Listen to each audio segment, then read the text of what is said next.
তো ভালোর দিকে যায় না, এটা ভালোর দিকে যায় না। কথা হচ্ছে যে রোডঘাট আটকাইলে তো আমাদের সাধারণ জনগণ যারা আমরা আছি, আমরা যারা দিন মজুরি আছি, এদের জন্য তো সমস্যা।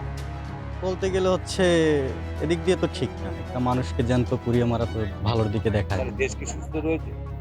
দেশ সুস্থ থাকবে নির্বাচন না হওয়া পর্যন্ত কিছু বলা যাচ্ছে না। দেশ ওই আগে যেভাবে আছে এখন ওই সেইভাবেই চলতেছে, নির্বাচনের পরে দেখা যাবে দেশ সুস্থ আছে কিনা। নির্বাচন হবে, নির্বাচন যেহেতু ডেট দিয়ে দিয়েছে, নির্বাচন হবে। নির্বাচন আর দেখা যাচ্ছে শুধু বাংলাদেশ না, যে কোনো দেশেই নির্বাচনের আগে একটু উত্তাল হয়। যে দেশেই যাবেন না কেন আপনি নির্বাচনের আগে একটু উত্তাল হয়, ওটা আবার নির্বাচনের পরে ঠিক হয়ে যাবে। সরকার গঠন না হওয়া পর্যন্ত দেশের আইন তো দেখা যাচ্ছে সেইভাবে চালাতে পারতেছে না।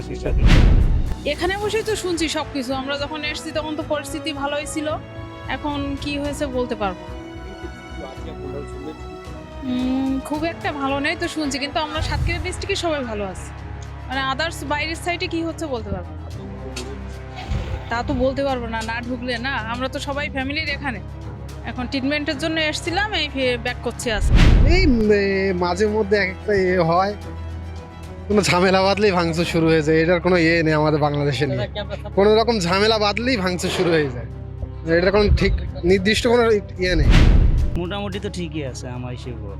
এইগুলো যে মাঝে মধ্যে যে আমাদের মাঝে আমাদের এক ভাই মারা গেল না, গুলি করে মারা হয়েছে যারে আর কি, সে একজন ভালো লোক ছিল। কি অবস্থা এখন? আমরা মনে করেন যে আমি একটা নিরীহ পাবলিক, আমি যেই সরকারি হোক তার প্রতিই আমার ভরসা আছে, আমার কোনো কারোর প্রতি কোনো নেই। স্থায়ী সরকারি যে যারে ভোট দেবে সেই আসবে, অবশ্যই নির্বাচন হোক, আর অবশ্যই যে কোনো একজন প্রার্থী আসুক, সমস্যা নেই। আমাদের দেশের পরিস্থিতি ভালো নয়, গুম খুন এসব হইতেছে খুব ভালো, মারামারি কাটাকাটি হচ্ছে। আগে খুব কম হইতো, এখন হয়। ইউনিট সরকারের দোষ দেওয়া যাবে না ভাই, কেননা আমাদের নিজেদের ভিতরে গন্ডগোল।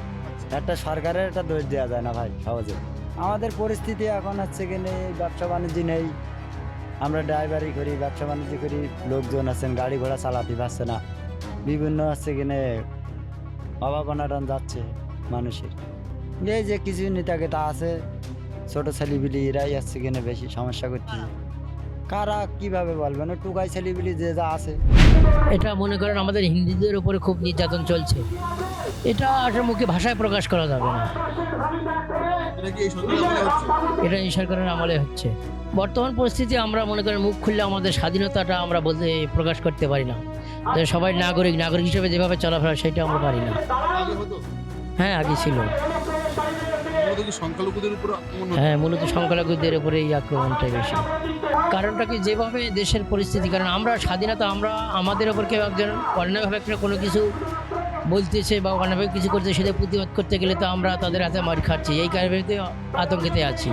এই ইউনিট সরকার চলে যেয়ে পুনরায় নূতন সরকার চলে আসুক। ফলো করুন সংবাদ প্রতিদিন ডিজিটাল।